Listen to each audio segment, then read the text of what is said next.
मुजफ्फरनगर विधानसभा क्षेत्र की गांधी कॉलोनी स्थित गांधी वाटिका में आज एक राष्ट्र एक चुनाव विषय पर एक विचार मंथनात्मक जनप्रतिनिधि गोष्ठी का आयोजन किया गया। कार्यक्रम में मुख्य वक्ता के रूप में उत्तर प्रदेश विधान परिषद के सम्माननीय सदस्य श्रीचंद शर्मा ने सहभागिता की और अपने सारगर्भित विचार प्रस्तुत किए। कार्यक्रम संयोजक नगर विधायक एवं प्रदेश सरकार में स्वतंत्र प्रभार मंत्री कपिल देव अग्रवाल रहे। श्री शर्मा जी ने एक राष्ट्र एक चुनाव की संकल्पना पर विस्तार पूर्वक प्रकाश डालते हुए इसके संवैधानिक, प्रशासनिक एवं सामाजिक पहलुओं की गहन व्याख्या की। उन्होंने बताया कि यह पहल देश की लोकतांत्रिक प्रक्रिया को और अधिक सुदृढ़, पारदर्शी एवं प्रभावशाली बनाने की दिशा में एक महत्वपूर्ण कदम हो सकता है। उन्होंने तर्कसंगत रूप से बताया कि यदि लोकसभा और सभी विधानसभाओं के चुनाव एक साथ कराए जाएं, तो इससे समय, संसाधन एवं धन की भारी बचत होगी। साथ ही शासन व्यवस्था पर चुनावी आचार संहिता के बार बार लागू होने से उत्पन्न अवरोधों को भी रोका जा सकेगा। कार्यक्रम का मुख्य उद्देश्य राष्ट्रीय महत्व की इस विषय पर समाज के प्रबुद्ध वर्ग, जनप्रतिनिधियों, बुद्धिजीवियों, समाज सेवियों एवं नागरिकों के मध्य संवाद स्थापित कर एक व्यापक सहमति की दिशा में सार्थक विचार विमर्श करना था।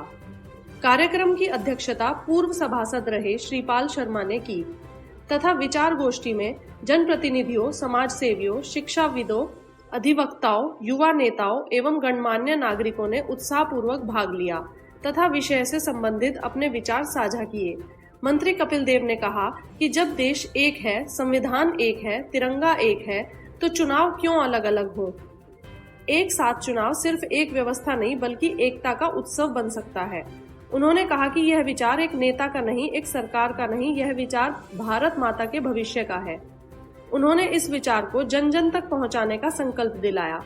विचार गोष्ठी में क्षेत्र के सभी सभासद, समस्त ग्राम प्रधान एवं गणमान्य व्यक्ति मौजूद रहे। आज देश भर के अंदर एक कार्यक्रम वन नेशन वन इलेक्शन यानी एक देश और एक चुनाव ऐसा विषय चल रहा है और आदरणीय प्रधानमंत्री श्री नरेंद्र मोदी जी के संकल्प से लोकसभा में और राज्यसभा के अंदर उसका प्रस्ताव पारित भी हो गया है। माननीय पूर्व राष्ट्रपति श्री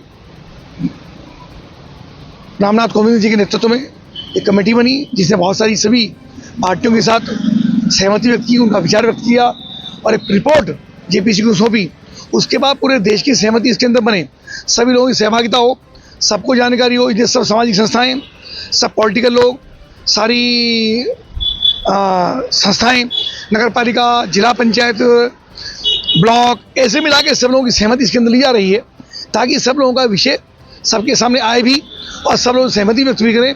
और जो देश के ऊपर बहुत सारा अधिभार चुनाव में पड़ता है, सरकारी संस्थाएं, सरकारी कर्मचारी चुनाव में लगते हैं, बहुत बड़ी ड्यूटी होती है, 2-2, 3-3 महीने तक आचार संहिता लगती है, कई कई चरणों में चुनाव होता है, बहुत सारा अनावश्यक व्यय होता है। इन सब से बचने के लिए एक समय में विधानसभाओं का लोकसभा चुनाव हो, इस संकल्प के साथ ये कार्यक्रम आज मुजफ्फरनगर में हुआ। श्रीचंद शर्मा जी जो MLC हैं, मुख्य अतिथि के रूप में पधारे। हमारी विधानसभा का कार्यक्रम था।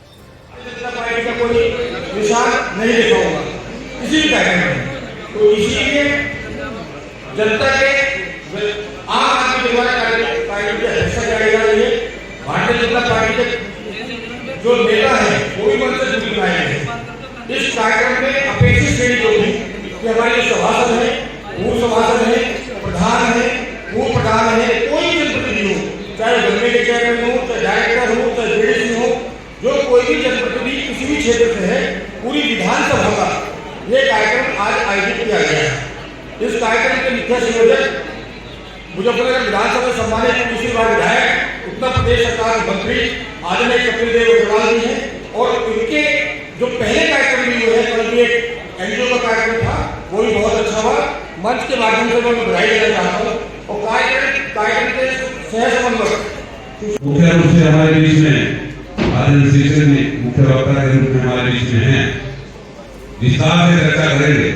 लेकिन ये कार्यक्रम बहुत महत्वपूर्ण है और महत्वपूर्ण कार्यक्रम इसलिए है कि लगातार देश के अंदर इस प्रकार से चुनाव, कभी लोकसभा, कभी विधानसभा, कभी ग्राम पंचायत, कभी कोऑपरेटिव, कभी अन्य सेक्टरों के लगातार चुनाव की प्रक्रिया से देश गुजरता है। तो उसके कारण से लगातार संहिता लगती रहती है, जिसके कारण से कहीं ना कहीं विकास बाधित होता है।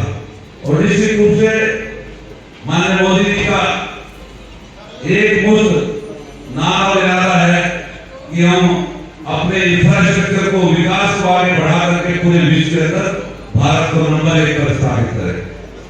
लेकिन भारत के लोकसभा के चुनाव में 1,35,000 करोड़ रुपए खर्च, इतना खर्चा केवल एक चुनाव में, लोकसभा के चुनाव में हुआ है। और जब विधानसभा के चुनाव में जोड़ दे तो 2022 का चुनाव उत्तर प्रदेश में हुआ है, उसमें 4,000 करोड़ रुपए खर्चा होने का काम ये चुनाव आयोग के डाटे बता रहा हूं। इसके अलावा प्रत्याशियों को क्या खर्चा हुआ, समाज के लोगों का, पार्टी के लोगों का क्या खर्चा हुआ, उसकी बात नहीं कर रहा। ये वो खर्चे बता रहा हूं जो चुनाव आयोग के द्वारा खर्च किया गया।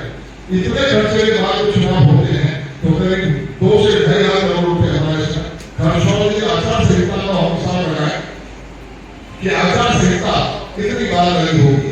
देश में विधानसभा, लोकसभा चुनाव में 400 बार चुनाव हुए, 400 बार में कल्पना करें केवल 1.5 महीने की आचार संहिता मानेंगे, 1.5 महीने आचार संहिता लगती है तो 1.5 महीने का भी माने। हालांकि कई चरणों में चुनाव होता है, कई बार से 2.5 महीने तक चुनाव जाता है, लेकिन 1.5 महीने का भी माने तो 600 महीने आचार संहिता में चलेगी। और यदि विधानसभा, लोकसभा को साथ भी जोड़ दे तो कम से कम 300 महीने का कल्पना करते हो कितने वर्ष हमारे आचार संहिता में चलेगी, जिसके बीच में ना कोई विकास काम हो सकता है, ना कोई नई योजना घोषित की जा सकती है, ना कोई और काम किया जा सकता है।